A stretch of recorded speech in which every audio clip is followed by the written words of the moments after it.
mean, I've been a little off the grid. I've been traveling. I've been at a couple of events, and I haven't been really honed in to everything that's happening as much as usual. And I have to say, your Home and Away was extremely helpful for me to read. Well, that's interesting. Robin wants to know, what do the Germans think of this? When you say this, Robin, do you mean everything, or do you mean the Mideast peace situation? I don't know.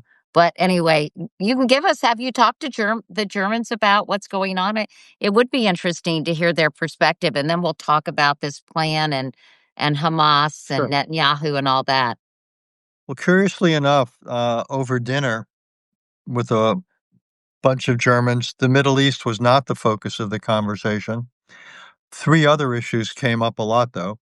One was what's going on in the United States. I think for much of the world, Katie, American politics are a generous word would be mesmerizing, but people are watching and quite honestly often can't believe what they're seeing, but they're hooked all the same. Secondly, the Germans are very taken in the sense of focused on French politics, where it looks as if yet again, you just lost another prime minister, and it's not quite clear what the future of France is politically. And then there's also themselves. There's a poll that came out, I think it was yesterday or today, that suggested the far right party, the AfD in Germany, is now the single most popular party in Germany. Oh, So we're God. looking at a future of Europe. If you think about it, take the major Italy's already there in terms of a conservative leader or rightist leader. But if you look at France, Germany, and Britain, I think it's quite possible within the next year or two or three, every one of those will either be led by a rightist government or have some type of a rightist coalition. And this is a very different Europe. This is in some ways much closer to where we are in the United States, and with their own wrinkles and so forth. But this is a very different quote unquote West than anything you or I or anyone watching this has seen in their lifetimes. Wow. I mean, we've seen this happen in many countries, Richard, but now when you're talking about France, of course, you mentioned Italy. What does this mean when you say that many of these European countries are are tacking right? What does that mean for the world writ large? I think for the world writ large, it means that the foreign policy assumptions and relationships we've had for the last 8 or so decades, NATO, and so standing up to the Soviet Union, more recently standing up to Russia, and so forth, I think those are suspect. That we just can't assume those in the same way that we always have. It might mean that they're less liberal at home in the classic sense of the word, somewhat less democratic, certainly much more hostile to immigrants. In many cases, the single issue that most accounts for their coming to power is immigration. Probably the second issue might be economic challenges, unemployment, rises in the cost of living, and so forth. But again, this is we're entering. Look, we're living in history. This is one of those moments. For much of our lives, you and I and others, we could get up in the morning. The analogy I like to use is that it's like it was if we were playing chess the night before, and we'd wake up in the morning and we could assume that the pieces on the board would be pretty much where we left them the night before. Not so much anymore. I actually think we're entering a period where the range of outcomes is far greater. And there's a kind of a anti-establishmentism in a lot of these countries. We see it again in the United States, and there's an anti-immigrant quality. Other aspects of it are not so clear, anti-elitist, but more clear what people oppose than what they favor. So where this is necessarily going to lead us, I mean, my looking glass isn't any clearer than yours. I just think what we have to accept, though, is the future is not gonna necessarily resemble the past. Wow. And when you say, is this going to be sort of, this right wing populism, are we going to see more countries like Hungary and Viktor Orban taking away Mhm. certain democratic rights and principles, like a free press and things like that in these countries? Do you see them following in Hungary's footsteps in some ways? Quite possibly. Well, you see, again, reminiscent of the United States with the concentration of power in the government, in the executive, and again, less liberal in the classic sense of the word. So, yeah, I can imagine more statist economically, where the government will play a much larger role in the economy, but also probably more control over the press, more control over public demonstrations and expressions, and so forth. Might be certain limits on political activity. Yeah, I think that's where we are heading. Well, this actually seems really scary to me, Richard. Should it? It should. Uh, Again, it's been an amazing run of history, both internationally and internally. And I think what we're seeing is we're probably coming towards the end of that run. I don't know what's going to replace it. But I think if you're not worried, let's use the word worried rather than scared, but if you're not worried, I almost think you're not paying attention. Yeah, what makes people conservative, Katie, it's interesting, is not that they're against change, or not that they think the present is perfect, but they think for all of its imperfections, many of the potential alternatives could still be worse.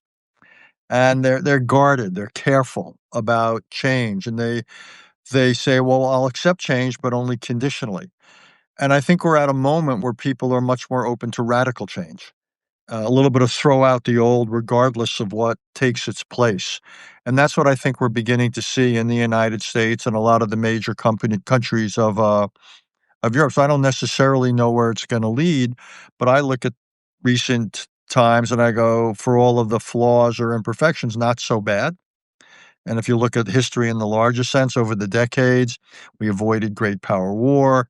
The average person lives far longer and far healthier. Economically, we're much better off than we were a couple of generations ago, and so forth. I hope, we're an age where our kids are grown and all that. I hope people don't look back at the recent past as a kind of golden age, and we're entering now a much more turbulent period. But I actually fear we are, and we haven't even talked about other things like the new technologies and stuff, which are going to be disruptive. We're entering Yeah. an age where it's easier to identify the forces of disruption and how are we gonna cope with them? And, we're gonna have big debates in all these countries, particularly like in the USA about AI when lots of jobs disappear or never come into existence. So what are we gonna do about a college graduate who's incurred significant debt and suddenly he or she can't find a job? What's going to be the collective political and social response? I don't think we're far off from having significant debates about questions like that.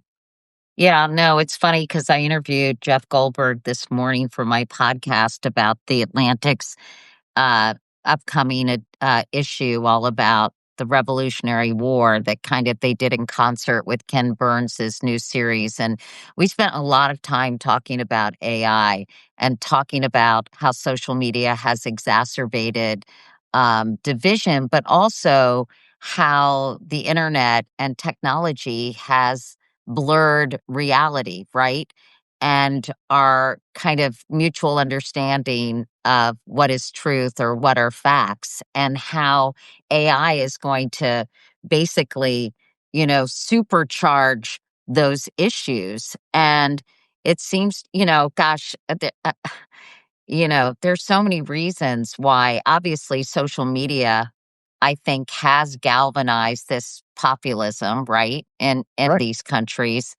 I think you mentioned economic factors. I think income inequality, grievance, social media, obviously, I think puts those things front and center when, the haves and the have nots, right? And the kind of in your face, literally. Um, No, and I don't go disagree with ahead. the thing you're saying. I think, you're 100% right. I think also it's not just that there's inequality, but people in the past believed that the prospect of advance was real. I Right. think for more and more Americans, the American dream seems more like a dream than Hmm. like a reality. So I think that also leads to a kind of frustration and a potential radicalism. I think you're exactly right about social media has become a more divisive force than everybody's. And there's wonderful things here. We are in Substack, but there's some pretty unwonderful things. And it's in no ways edited. There's these new technologies about text, video type stuff in AI. One of the things I called for in my last book, the Bill of Obligations, is that we have an informed citizenry. Jefferson felt that that was the single most critical factor in sustaining a democracy. But it's in some ways it's both easier and harder to have us have an educated, informed citizenry than ever before. Because what you're pointing to, there's so much stuff out there that distorts. Right. Either puts forward is either untrue or is only a tiny percentage of the truth. And who's out there basically saying, "Hey, this is misleading or it's just flat out wrong." So yeah, I actually think it's gotten harder when this and it's already providing the context for our politics. It's soon going to be in our politics. We're going to have people posting stuff and saying this is this candidate or that candidate, what they're saying, and it's going to turns out this is AI generated images and so forth, and we're going to be constantly trying to play catch up with what technology is putting out there. What's sort of interesting too is the people who rise, the leaders, the kind of charismatic leader, kind of all fix everything person who seems to rise in circumstances like this, who lead people to think that they are going to be their messiah, but actually care very little about providing the upward mobility and the promise of economic advancement that they're so upset about not having access to, if that makes sense. Makes total sense, and if people get worried enough, or to use a stronger word, desperate enough, the potential allure of what Sam Huntington once called the man on the white horse becomes, even stronger. It's interesting, the founders of our own country, 200 we're about to what are we, 9 months away from the 250th anniversary of the founding of our country and the Declaration of Independence. They were worried about this. They were worried. Law only protects you so much, and ultimately, it's the character of people in the political Right, space, and they knew we were vulnerable. We were vulnerable to this kind of populist appeal of someone could say, "Hey, I know you've got troubles. I alone can fix them." right. And we are vulnerable to that. And that's what a lot of I can't wait for you to read this Atlantic issue because I think they're and I would highly recommend everyone get it because a lot of smart people like Ann Applebaum and David Brooks write pieces about sort of what the founding fathers intended and how these ideals have been challenged throughout history and how we have or haven't met the moment. But anyway, I know that everybody's busy. So I want to get to this. Although, Richard, I could talk to you a long time about all these things, but let's talk about what's happening with Israel and Gaza and this Sure. peace plan. Okay.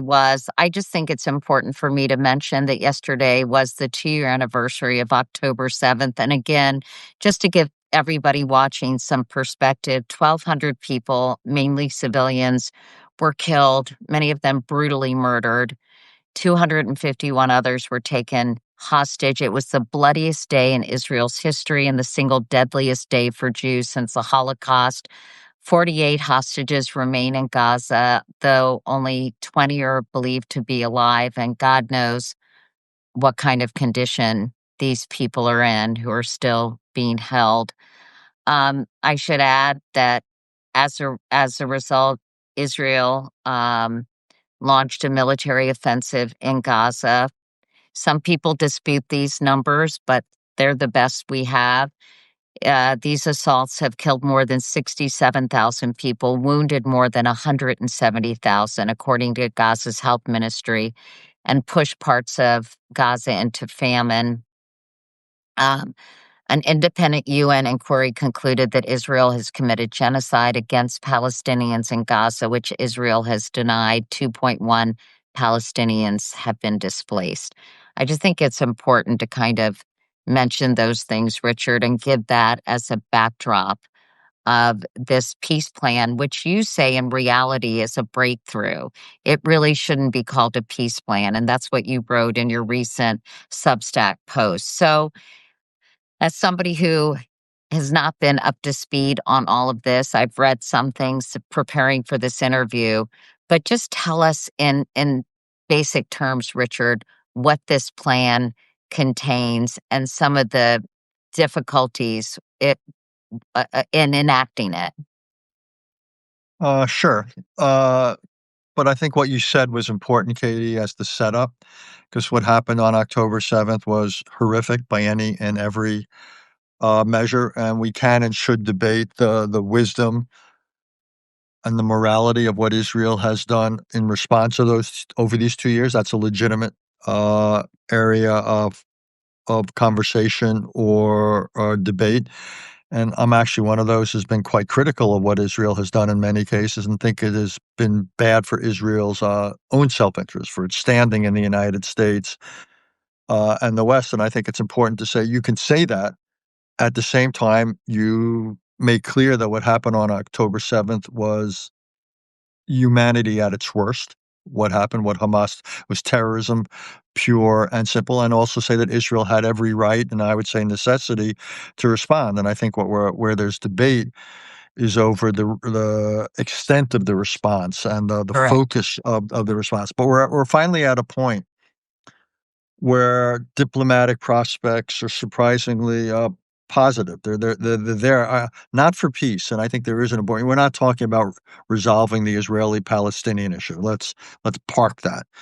But for something much more modest, but in the Middle East, even modest things are ambitious. And what we're talking about is returning the hostages, as you say, roughly 20 or so who are believed to still be alive, the remains of many others, a ceasefire, some to be determined Israeli military pullback from parts of Gaza. The line would have to be agreed on. And there would also be a return of a release of Palestinian prisoners being held in Israeli jails. Those are the basic pieces, I think, what's being discussed. I think the chances of something like that happening are at least even. We can talk about why, but I think the United States is pushing for it hard, and both the Israelis and Hamas have reasons, I believe, to go along with it. Once you get into many of the other points of the so-called 20-point plan, because what I've just mentioned is probably 4 or 5 of the points. Once you start getting into other things, I think the plan becomes more and more of a long shot. To take one issue, the idea that you will get Hamas to give up all of its weapons to be disarmed. I think the chances of that happening are basically nil. I don't think Hamas would ever do it, and there'd be no way you could verify it. I was the envoy to Northern Ireland just over 20 years ago. And a big part of the focus then is what was called decommissioning weapons to get Right. the terrorist groups, the Provisional IRA and other, and the groups on the other side, on the loyalist side, to give up their arms. Well, they gave up arms. What you never knew is whether that was 1%, 10%, 50% of their arms. I always assumed that they would give up their arms, but they would also not give up their arms. And you could only monitor what it is you knew about. This was in some ways a voluntary process. So I think so. The reality is Hamas is not going to disarm. So the Israeli government will have to accept that. Second of all, there's no way you can write into a plan that Hamas will not have influence. They may not have a formal role in a process, but they will remain a political factor. That's simply a given. And it's not like there's strong alternative Palestinian leadership in either Gaza or the West Bank. So my view is, I think we have the best chance we've had in 2 years to get a limited breakthrough, to get a ceasefire, to get the hostages back, and so forth. But not if we get too ambitious. If we basically say we have to get everything agreed to and done before we get anything done, if this becomes all or nothing, we'll have nothing.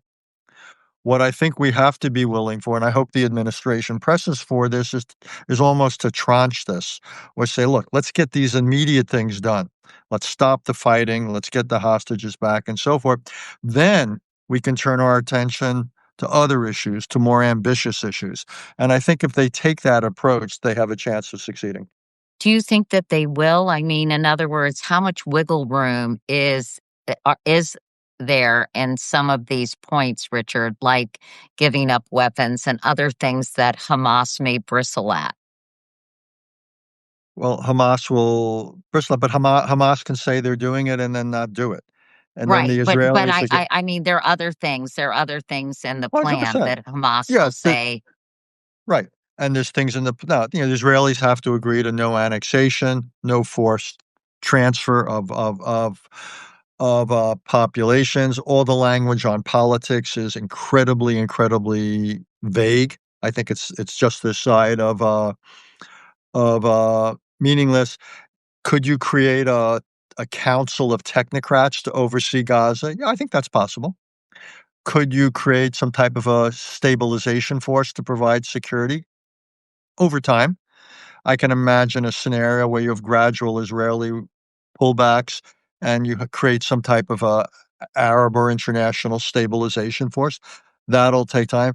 But Katie, long before a lot of this happens, you're going to have Israeli elections, which have to happen over the next 12 months. I think are likely to happen sometime in the first half of next year. So again, I think the only realistic way to structure this process is to say, what can we get done? What do we have to get done now? mhm, Almost a first phase. And then once we have Israeli elections, once we have this first phase behind us, then what do we turn to? What's the next set of going through this list of this 20-point plan? Can we turn to? I think that is possible. I'll have to see what emerges from the Israeli side. I think there's actually a decent chance Bibi Netanyahu, the prime minister, could be reelected. I don't know really? exactly. Yeah, I think he's gained a lot militarily. If you look at the last 2 years, as terrible as things have been in Gaza, you no longer have the Assad regime in place in Syria. Hezbollah has been essentially defanged. You had the attacks on the Iran nuclear program and so forth. So Israel's larger security environment is dramatically improved. And if Bibi Netanyahu can now in some ways switch and agree to the hostages coming back, he'll then get some belated or limited credit for that. So I think he has a decent chance potentially of getting reelected. On the Palestinian side, the question of if you don't like Hamas, what do you like? Well, we're nowhere closer to that. We don't have an alternative leadership on the West Bank, much less in Gaza. The Palestinian Authority is old, it's ineffective, some would Yeah. say corrupt. So it's a lot has to happen before you can have ambitious diplomacy. Mhm. Well, one of the things I wanted to know, Richard, is how much has Hamas been degraded as a result of this 2 years of fighting? And how much, how big an organization is it? And honestly, how much pull does it still have given the fighting that we've witnessed? Uh, all important questions. Here's what we know, and there's a lot we don't know. The estimates are out of those 60 to 70,000 deaths of Palestinians in Gaza, most experts think somewhere in the vicinity of 20 to 25,000 might be Hamas, but that would mean that probably at least as many people still remain at Hamas. It might be 10,000, 20,000, 30,000 plus, almost going back to Don Rumsfeld. We don't know how many people have become de facto members of Hamas now Mhm. because they've been Radicalized. radicalized. Yeah. Yeah, they lost their sister, their mother, their brother, what have you, their father. So they've been displaced. So I don't think we know. No, we've seen in some polls that Hamas is widely disliked for having brought this misery down.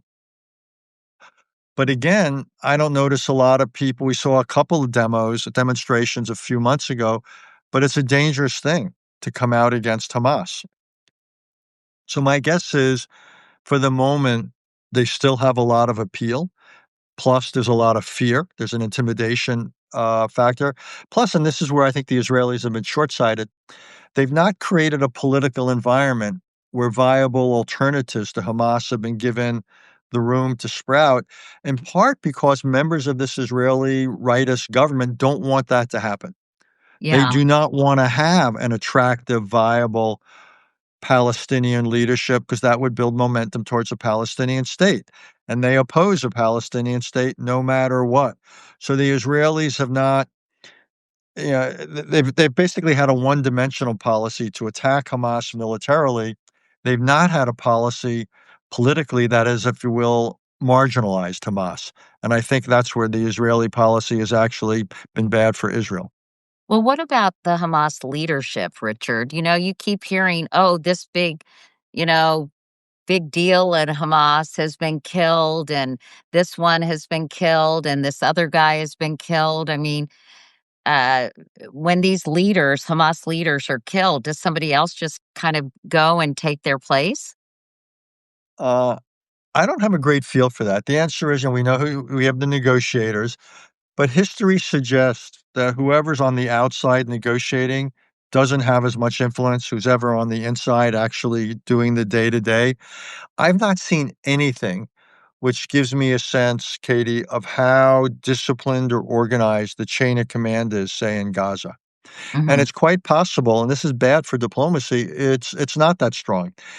As bad as an organized Hamas is, an unorganized Hamas in some ways is more difficult because it'd be very hard to negotiate with, and it might be hard, by the way, to maintain a ceasefire. If there's no one really in charge on the ground and the guys in Qatar doing the negotiations say, "Okay, where do we sign?" What is going to be their ability to implement it and to Hmm. discipline anyone who violates it? 'Cause I can imagine people in Hamas opposing a ceasefire. And I can imagine there being some incidents, and I could then imagine Israel saying, "Well, that gives us license to reintroduce military force." So that it's why it's so hard to be optimistic that even if we can get a deal, that the deal survives, much less leads to something more ambitious. I mean, history would suggest to kind of keep your optimism in check here. Yeah, any kind of tentative arrangement, as you said, Richard, like, how do you enforce it, especially in a disorganized kind of, Hamas that doesn't really have a traditional leadership kind of organization. Let me ask you about this so-called council that is part of this Yeah. proposal, which would, I guess, Tony Blair, led by Donald Trump, that would basically be kind of a de facto temporary governing body for Gaza, right?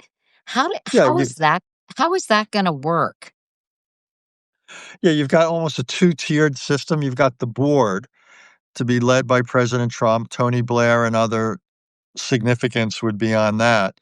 And then you'd have a technocratic council of Palestinians, not the Palestinian Authority, but a Palestinian technocrats, exactly who they are and all that. But that's the idea. Uh, you know, when I used to teach at the Kennedy School, we used to say that 90% of life was implementation. So we have the 10% of design here. We don't have the 90% of implementation. It's going to be tough because you could have a very uneasy, imperfect security environment, what we've just been talking about. Gaza, the immensity of the governing task is almost impossible to exaggerate. You began with over 2 million people in the most densely populated piece of real estate in Earth. It's become far more densely populated because there's 2 or so million people have been pressed or herd or whatever word you wanna use, forced to go into a much smaller slice of Gaza right now. Uh, Very little employment, the food situation, the sanitary conditions, the health situation are all, shall we say, severely compromised. So getting Gaza to be a functioning society or economy again is a Herculean, uh, task. See, it's almost easier at this point to articulate the challenges and the questions rather than how it's gonna work, but I think it's gonna be very tough for a technocratic group to have real influence and power and traction to translate policy goals into policies. I think this is, and a lot's going to depend, particularly why Israel is still the occupying power, how cooperative Israel chooses to be with this new entity.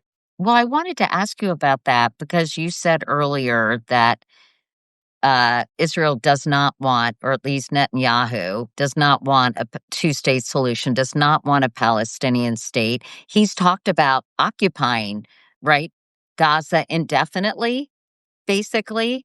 So, I guess one of the questions I wanted to ask you for all of the parties, because I know you have some thoughts on this, for Bibi Netanyahu, less the Israeli people, but for Bibi Netanyahu, Hamas, and Donald Trump. If you say what's in it for them, why now? Can you explain? Because Sure. to me, well, I'm interested in all three. So why don't you start with Netanyahu?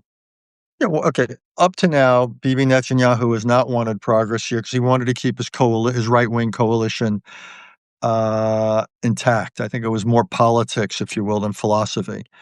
But Israel has to have elections within a year. As I said, my guess is next spring.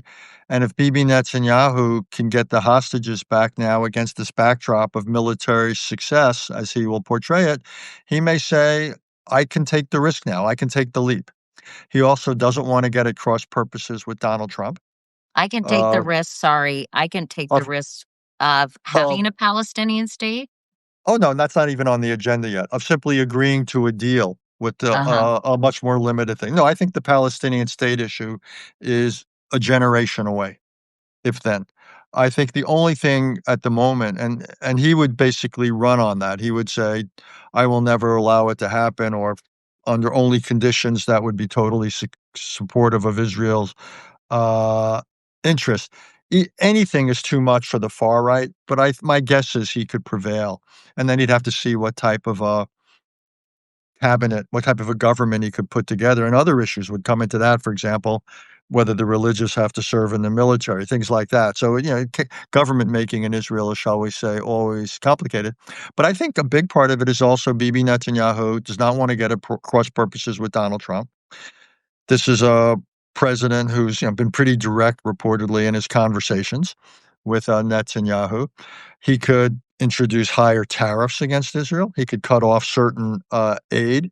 He could use his voice. And Bibi Netanyahu, what's he gonna do? He can't go to the Democrats to bail him out because the Democrats increasingly are critical of Israel for what it's done. So Donald Trump has enormous leverage over Bibi Netanyahu and over Israel right now. So I would think that as the president said to Bibi Netanyahu, take a win. I think Bibi will essentially try to portray what has happened if and when the hostages are returned as a win, and he will stay on good terms with Donald Trump. I think for Hamas, Wait, but uh, before you go into sure. Hamas, has Donald Trump really exerted pressure on Netanyahu? Because it seems to me I mean, maybe I'm wrong, Richard. He hasn't really. He hasn't kind of said to Netanyahu, hey, cut this out, stop it. This is terrible for Israel. You're turning into a pariah, He's that done kind it. of thing. I think you're right in what you might call over the fullness of the last, 8 or 9 months since Trump has been president. But he's done it a few times, supposedly very tough on Bibi Netanyahu for the attack on Hamas leaders, the unsuccessful attack in Qatar that happened a Hmm. few weeks ago. Very tough the other day at telling him to accept this plan. Uh, yeah, Donald Trump is focused on having a diplomatic success. Myopically, and because he couldn't end the Russia-Ukraine war on day one, I think, which is what he promised, I think he's turned his sights to this because I've never seen somebody so desperate to win a Nobel Peace Prize. It's so bizarre to me, Richard. I hear you. That's a recognition that Mr. Trump clearly craves, but also, like, look, but your basic point is right. For as long as he's been president, he hasn't said anything in opposition to Israeli settlement activity at all. But I think his growing ties to certain Arab leaders in Saudi Arabia, the United Arab Emirates, and so forth, Qatar, And his desire for this diplomatic breakthrough have led him not to seek an ambitious peace in the Middle East, but again, to get the hostages back. I think Trump desperately, or to choose a more neutral word, very much wants that outcome, that he can say he ended the war, he brought about a ceasefire, however temporary it might be, and got the hostages back. I think that is something, because that, in part for the reason you say, his confidence that he could deliver Putin and a peace between Ukraine and Russia, needless to say, has not been borne out. So he's turned his attentions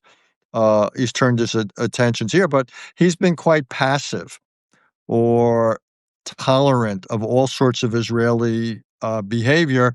Suddenly, though, in the last couple of weeks, he has increased the pressure on Israel to show some diplomatic flexibility. And, I should point out, I mean, just from my perspective, we can question his motives, but in fact, if some progress is being made and the killing is stopped and aid is allowed into Gaza, uh, that's a Right. positive development, no matter what his motives are. But let me ask you just before we 100%. move on. Sorry. 100%. No, But, you're 100% right. If that were to happen, we should look, one could be like, we don't have the luxury of all or nothing relationships in life. So one could be very critical of things Donald Trump's doing elsewhere in foreign policy, or what he hasn't done, or what he's doing domestically and so forth. But if he can get a ceasefire here and the hostages back, we should say, well done. Yes, I agree with that. And before we move on to Hamas and sort of their motivation at this moment in time, which you alluded to earlier, I guess to be to be crass and cynical, is this really about internal Israeli politics? Is at this juncture, that some obviously, as you said, American pressure, kind of new American pressure exerted by Donald Trump, but is another part of it is the elections are coming up. And you mentioned that he has had some successes in terms of neutralizing Iran, and Hezbollah is a shadow of its former self, and Syria, et cetera. Um, but, but internally in Israel, Richard, Yeah. are Israelis getting exhausted and tired of this war and what it's done to their place and and in the world? In other words, is he saying, shit, if I'm going to win or if I have a chance to get reelected, I need to pivot and bring the hostages home? In other words, is this craven political a craven political move? I think there's two things that are pushing him to do it domestically. One is getting the hostages back. You look at these protests, these vigils. It's a powerful thing for Israelis. Secondly, this is really bad for the military. We're beginning to see statistics, Katie, on suicides in the Israeli military. These prolonged call-ups of Israeli troops.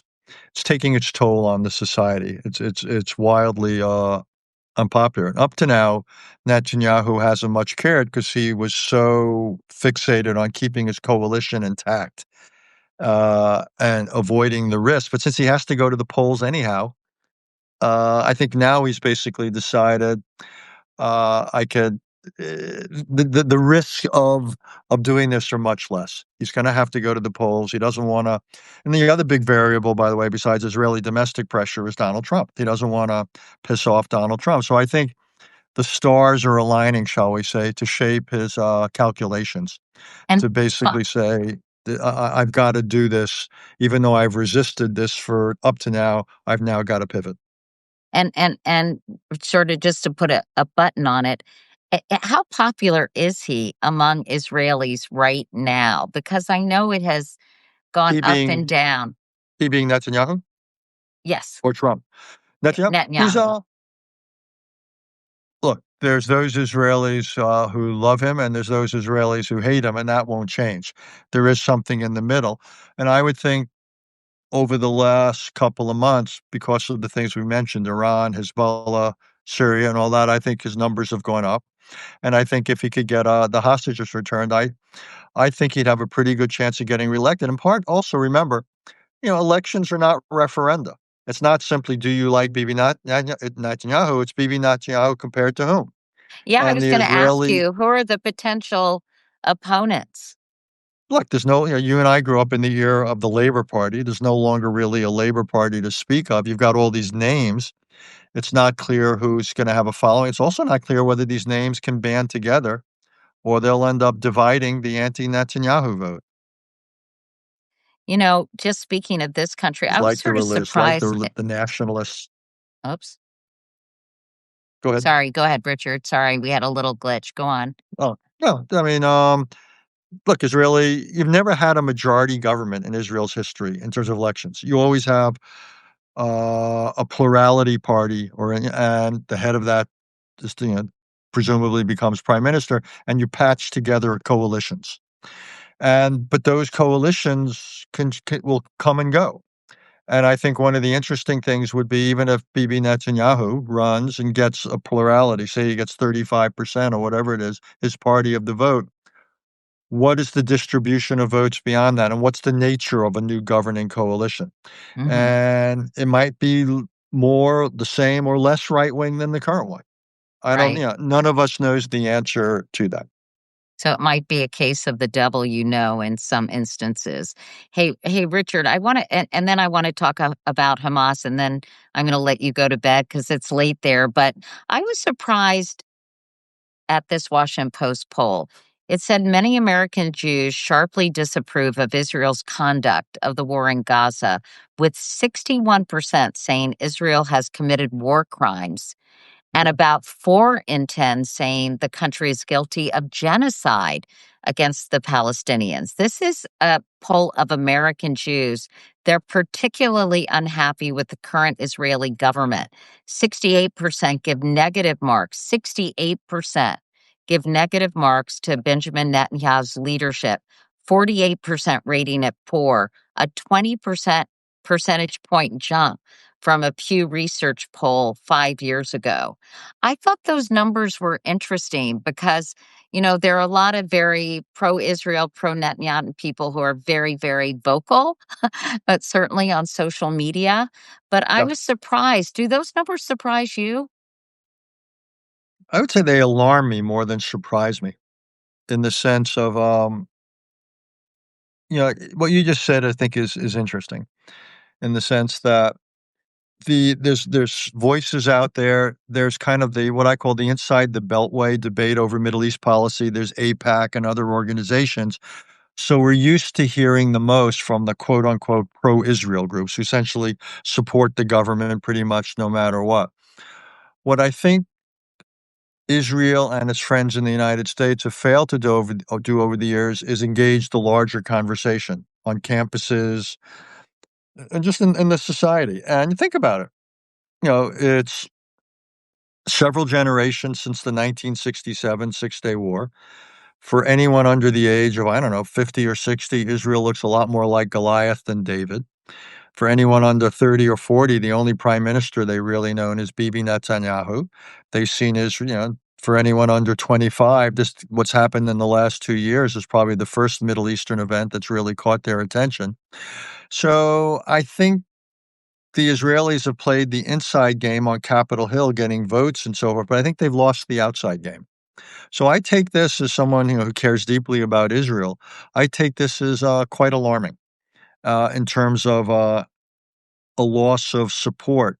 And it may not show up in policy overnight, but I worry it will show up over time. If you have a Democratic Party that's increasingly distant from Israel, a younger generation, by the way, Jews and non-Jews that are increasingly disconnected from Israel, and the right in this country, who knows what it will do? You have the Tucker Carlsons and others spouting things that, shall we say, are quite alarming at times. So I think if you're Israel, you shouldn't take for granted somehow the idea of bedrock American support. So I take these polls in the Washington Post as a serious warning signal. And if I were either in the Israeli government or involved in one of the major American Jewish organizations, I would basically take this as here's a moment to rethink the strategy Well, I mean, and kind of. Richard, in fairness, you've been very critical of Israel. You've been, you know, I think almost from the beginning in terms of the response. And, Samantha Power talks about something called proportionality. I think that Yeah, you have been highly critical of the way this war has been executed and the number of deaths and all absolutely. that. So I mean, there's a reason why people are responding to polls like this, right? I mean, it's some of Sure. it is, I think you're right. Some of the things you mentioned, what's happening on college campuses, et cetera. But even absent of that, there are a lot of people who feel very uncomfortable with the way Israel has responded to understandably a horrific event that deserved some kind of response. But the overkill, if you will, literally and figuratively, that we have seen happening in Gaza. So I kind of feel like you're forgetting that a little. No, and not just also in Israel. There's a powerful block of Israelis, including a lot of people in the national security community, who are strongly critical of what the government's doing, saying, We ran up against the law of diminishing returns months ago. What we're doing makes no sense. We're not on a trajectory to either bring the hostages home or to create a situation there that's good for Israel. We've isolated ourselves in the world. Israel's turning itself into a pariah. That can't be good. So no, I've been, all in favor of Israel's right to respond, if you will, on October 8th. But yeah, from the get-go, just about, I have been critical of how Israel has formed and implemented that response. I didn't think it was militarily or politically, and some would say morally or legally, the right way to go about it. So yeah, I'm and I think it's important to say you can be pro-Israel and just disagree with elements of Right. Israeli policy. And I don't buy that me being pro-Israel means you're unconditionally supportive. To the opposite. Look, here we are, you and I, we're Americans. We've been involved in debates over Vietnam, Iraq. No one ever calls, in my experience, if you were critical of the 2003 Iraq war, it doesn't make you unpatriotic or a self-hating American. It just means you disagreed with that particular policy. So one could be a Zionist, one could be sympathetic to Israel, and simply disagree with how Israel has fashioned and carried out its response to October 7th. I think history will agree with that, by the way. I think history will be very critical, not just of the letdown and security that contributed to October 7th, but I think historians will ultimately be very critical of the nature of Israel's response from Israel's point of view. This is not simply that it was bad for many Palestinians, but also that it wasn't in Israel's self-interest. And by the way, governments all the time, whether it's this government in America or Israel or other governments, people will say the same thing about Russia and Ukraine. All the time do things that are at odds with their own long-term self-interest. And that's what I think ultimately will be concluded here. And hopefully they acknowledge them and learn from them unless they want to erase them from the record and pretend they didn't happen because it's being critical of their country, which is a whole other subject, which is really Yeah, but disturbing to me about how we're treating history in this country. yeah, Wait, but I just say wanted one to other tell you, 30 more huh? seconds, just on that. Sorry to interrupt. But I think the idea that I've often thought that being critical is consistent with being patriotic. That one of the things we owe, it's almost the idea of speaking truth to power. Now, you've spent your life as a journalist. I've spent my life in and out of government. But I've never thought that being critical was in any way at odds with being, if you will, a good citizen. If anything, it's totally consistent with your obligations, to use my favorite word, as a citizen. And so I think, in the case of Israel, I think it's legit to be critical of Israeli policy. At the same time, one is accepting of Israel itself. I think it's also a shame that people have interpreted being critical of Netanyahu or Israeli policy as being anti-Semitic, which I think is such a dangerous conclusion. Two questions.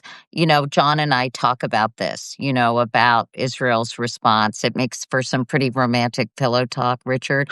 But what John sometimes says to me is, what should the response have been? What should Israel have done? And I do think it's worth kind of revisiting some of our earlier conversations that we had immediately after October 7th, 2 years ago, where you said there were other ways that Israel could have responded. And I think it's worth like just revisiting that if you don't mind. No, it's true. Yeah, because some people will say you're just saying this now, but thanks for pointing it out. You and I have had these conversations over the last 2 years, and was I was saying it with you and writing it from the get-go. It could have used force in a much more discriminating, way. It didn't have to cut off the humanitarian or reduce the flow of humanitarian supplies. It didn't have to forcibly relocate so many people. Should have been much more careful about targeting and so forth. Should have been more discriminating in what kinds of weapons, what kind of ordnance was used. And what also was significant was what Israel didn't do. It never introduced a political dimension to its policy. The analogy I always use, some like it, some don't, is to the British in Northern Ireland. And there was a military dimension to go after those using force, but there was a political dimension. They opened up a political pathway of negotiations to coexist with the military. Israel never did that. And the goal can't simply be to eliminate Hamas militarily, to use a word I used a few minutes ago. It's also got to be to marginalize Hamas. You've got to basically say to the Palestinians, if you're willing to give up the use of force, if you're willing to live with us, here's what's there for you. May not be everything you want, but it's a lot, and it's a hell of a lot better than what you're going to get if you continue to use force against us. Israel was never willing to do that because this government couldn't agree on going down that path. So I think that was a significant mistake. Gets back to where we began this conversation. My fear is that Hamas is stronger than it should be now, even though when it ran Gaza, it ran it into the ground, even though it's totally responsible for October 7th and so forth. But alternatives have not been allowed to develop. And I think that's a big mistake. I agree, but, because if not Hamas, who? I could never understand why another governing body or a group of people could not provide a more attractive alternative. But wasn't it the fact that if they tried to do that, they would have just gotten murdered? Well, once Hamas took power, I mean, we had these elections 20 years ago or so in Gaza. And it's a good example that having elections before you have many of the fundamentals of democracy in place can be a bad idea. And then Mhm. you had multiple candidates running and only one Hamas candidate running. So the Hamas candidate ended up as the plurality, but since the winner, and all the other Palestinians essentially defeated one another.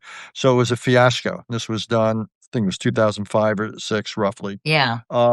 And it was just mismanaged, and the United States was very supportive of it, and I think it boomeranged, on us to be blunt, but that was then. It's still 20 years on, and the question has to be, are there things that Israel could and should do going forward to allow for a new generation of Palestinian leaders to emerge and have some appeal and so forth? I think the answer is yes, but again, people are close to this prime minister have been resistant of it because they're worried about the notion of Palestinian nationalism gaining traction and gaining momentum, because that will ultimately make the concept of a Palestinian state more viable, and that's the last thing certain people want. Yeah, and the huge majority of people in Gaza, Richard, are under the age of 18, right? And, isn't that right? I forget the exact Not percentage, just but under 18 Hamas or is under the only. 25. Yeah, Okay, that's well, the only. young, Yeah. Yeah, they're and young, yeah, and look, Hamas was terrible when it ran Gaza. As governors of rulers, they ran the society, the economy into the ground, but it's not as though the Palestinians leading in the West Bank offer a great alternative. They're seen as old and tired and right. ineffective and somewhat, uh, Well, also, corrupt God, they're corrupt. just I mean, the West Bank is a whole other Substack conversation about what's happening there, which, is angering a lot of people as Sure. well. It's not getting as much attention, but the settlements and, everything that's transpired there while everyone's focused on Gaza is something that's worth discussing too. Yeah, just to put down a marker on that, it's interesting that the 20-point plan, that's the center of things now, rules out annexation and it rules out a forcible transfer of the Palestinian population. It's mute on the question of settlements. And at some point, settlements become a form of creeping or de facto annexation. And that was nowhere to be found. It gets back to the point you made some minutes ago, where this administration's been pretty tolerant, I guess we could use a neutral word, of Israeli government policy. They've never pushed back. And in this plan, there's no pushback on settlements. Hey, by the way, there's some breaking news. While we were talking, President Trump said on today, this afternoon, that ceasefire negotiations between Israel and Hamas were, quote, going very well, and suggested he could travel to the Middle East this weekend. Speaking at the White House, he provided no details about the indirect talks in Egypt or additional information about a possible trip. Some Arab mediators are said to believe that they can persuade Hamas to partly disarm, a step that has long been a red line for that group. That sounds right to Thoughts? me. And the fact also that the president is saying this, it's a real strong signal to both Israelis and Hamas that we will not accept anything less than a yes. And it's a way of saying to Bibi Netanyahu, you have got to say yes to this. You can't block it. And it's a way of telling Hamas that if you say no to this, we will either give Israel the green light to use military force again, or your Arab sources of money will be cut off, or so forth. So creating a sense of momentum here, so I think is quite purposeful, and hopefully become somewhat self-fulfilling. But partly disarm. That doesn't sound great to me. A layperson to partly disarm. I'm like, to your earlier point, what does that mean? Like, I'll Look, give up one gun, but I'm going to keep the other in my bedroom? I don't know. the whole concept of disarming is silly because we don't have an inventory. We don't know that Hamas, for example, has, let's just choose an arbitrary number, a make-believe number. Just say we don't know how many guns they have. Do they have 1,000, 10,000, 50,000, whatever? We don't know where they are. So imagine they say, here's 5,000 you can have. Here's if you show up at 10 o'clock this part of Gaza, you'll find 5,000 arms. We have no idea what percentage of no matter what they say, we're not going to know. That's why this whole process of disarming or decommissioning, as it was known in Northern Ireland, it's political. It's not really military. Hmm. Right. So that's why the idea of eliminating Hamas or completely disarming it is a meaningless concept. So the Israelis insisted on language that can't be fulfilled here. It can't happen. What can happen, and what is measurable, is whether there's a ceasefire. So Mhm. however many arms they decide to keep and hide, the real question is whether they use them. And that to me is a better place to focus on. So my guess is, Katie, you'll have some symbolic handover of arms, quote unquote, a partial disarmament with promises of more to come down the road, maybe linked to Israeli military pullbacks. But you will never get complete disarmament. The thing to focus on, I think, is much more the ceasefire, whether that is honored. Two quick questions from social, then I'm going to let you go to bed, Richard. But it shows sort of the two sides of this whole conflict. One person asked, are there any plans to support the 2.1 million displaced people in Gaza? The answer to that is one of the 20 points is an economic one. It's essentially to rebuild Gaza. But Katie, I got to tell you, uh, the scale of this, I was going to say, how in the world is that going to happen? uh, it's hard to imagine what this process looks like because you've had Gaza's been reduced to rubble. You've got 2.1 million people living in squalor. Place has been reduced to rubble. The process of rebuilding, we're talking about not days, not weeks, not months, but many years. And having this carried out and how life goes on in the meantime, these technocrats who are going to be charged with this task of administering Gaza, this is going to be this is difficult or ambition on stilts. Let's just be honest. So now, one of the other points is to increase the flows of aid. I think that's possible. I can imagine a near-term increase in the influx of aid, but the rebuilding process, that is an ambitious, difficult, long-term enterprise. And the other question, which is sort of the flip side, is why isn't the world focused on getting the hostages home? I think there are a lot of people who are understandably frustrated and upset that people seem to forget about these individuals. And I think it's part of it because it's so challenging for a lot of, not everyone, but it can be challenging to think dialectically. Yes, and but it does feel that the hostages have been forgotten, and I think it's a complex uh, list of factors, I think, that have contributed to what, people's perception of this conflict. And I just would love to hear your thoughts on that. True. For Israelis, I would say, though, getting the hostages back is a consideration, but not the only one. So for some Israelis, it's the most important, but say for the Israeli government, I'm not saying this because I agree, they would say, quote unquote, eliminating Hamas was a higher calling. So that's one reason that it has not been the priority for the Israeli. It's been a consideration, but not the priority for the Israeli government. Hamas didn't want to give them up because they saw the hostages as their principal source of leverage. Right. This administration, until recently, wasn't willing to take on either Hamas or the Israeli government. So, we are where we are. Uh, but the re it is a powerful thing, though. I mean, you don't have to be, a Henry Kissinger to understand the human side of this. These people, these young people who are at this concert Oh my God. I or went to that Nova exhibit, Richard, yeah, and it was so powerful. I mean, obviously, and by the way, I think everything is horrific. I am not picking sides here. I think it's just devastating, right. everything that's happened. But you look at the faces of those 22, 23, 24-year olds. We have kids around that age. You think about those families. You think about the terror, the sheer terror these young people, not to mention these families and babies, felt that day.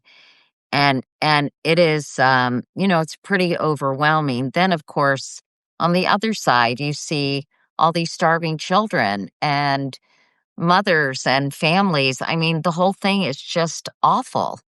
But that's the human and ultimately the right approach. One's concern here cannot, need not, should not be one-sided. One could feel powerfully and should feel powerfully about the hostages, about they never should have been taken, they need to be released. At the same time, one could have concerns for innocent children or innocent civilians more broadly on the Palestinian side. We can't approach this as either or.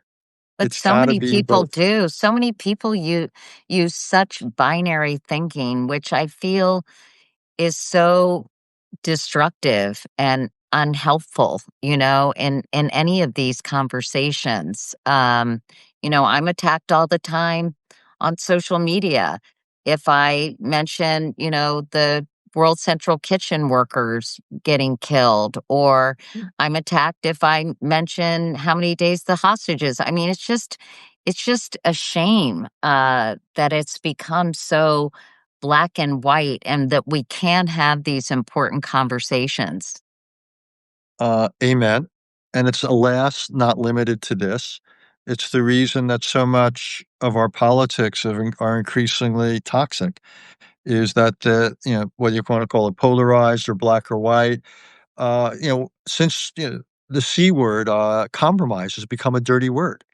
and the idea that you could see something in its totality and say there has to be some give on both sides here in order to make progress, it's just hard. The politics work against it. There's a kind of absolutism in our politics that works against the reality of a need for gray and for compromise.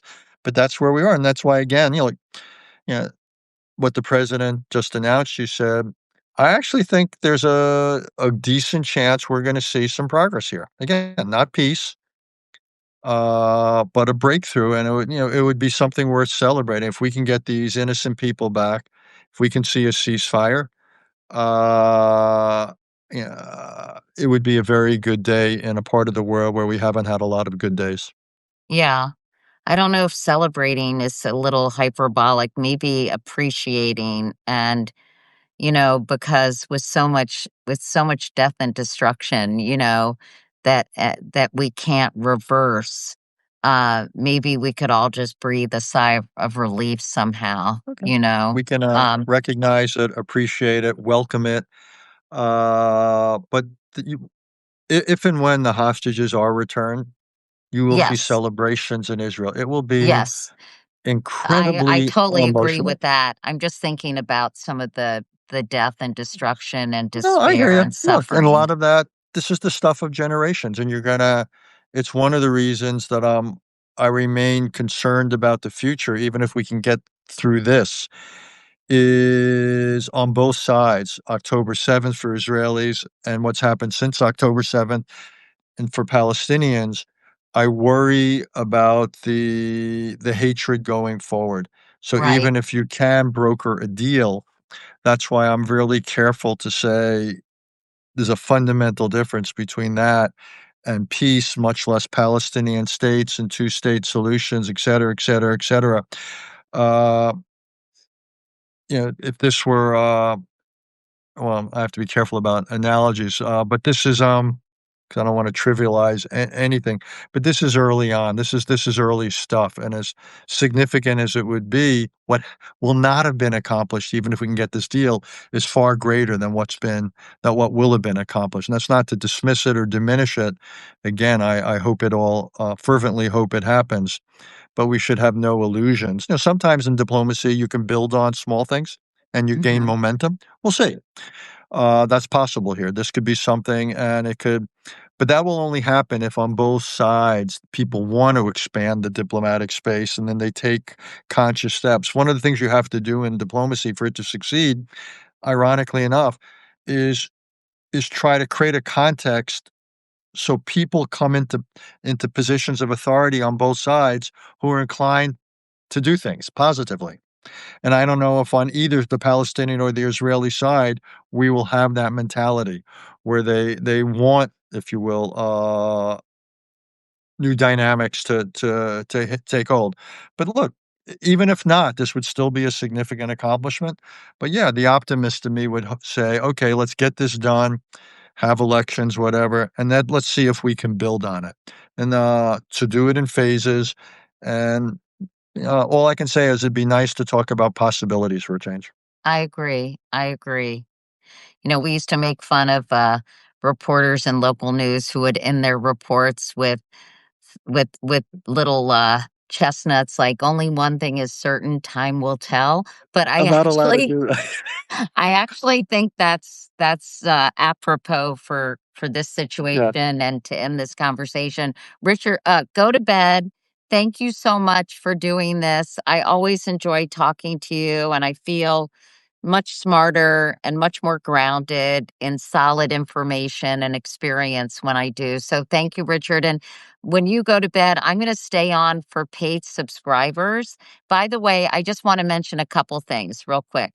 So Richard has a terrific Substack. If you appreciate his point of view called Home and Away, please sign up for it. It's free. He doesn't take paid subscribers.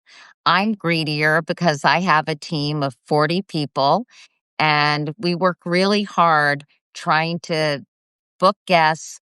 I can't just do this off the seat of off the seat of my pants, although I kind of can. But I need a lot of background. We need to book people. We need to set it up. We have newsletters. We have our social media feeds, and These people need to be paid, so we appreciate any paid subscribers. And and so I just wanted to mention, please sign up for Richard's newsletter. And if you can think about it or you'd consider it, we'd really be grateful if you became a paid subscriber to my Substack. I'm not buying shoes with it. It all goes to everyone on my team. And so I'm really grateful for that. And now Adrian is going to show me how to stick around. But Katie, I'm gonna say We're one going to thing end before you the, go. I'm gonna say yeah, one thing before you go. I hope you're not buying shoes with it because we can't see your shoes on the screen. So I'm not, I promise. that would be a I bad investment. promise. No, I'm not, but I'm not benefiting I know. personally. More seriously, thank you for what you're doing. And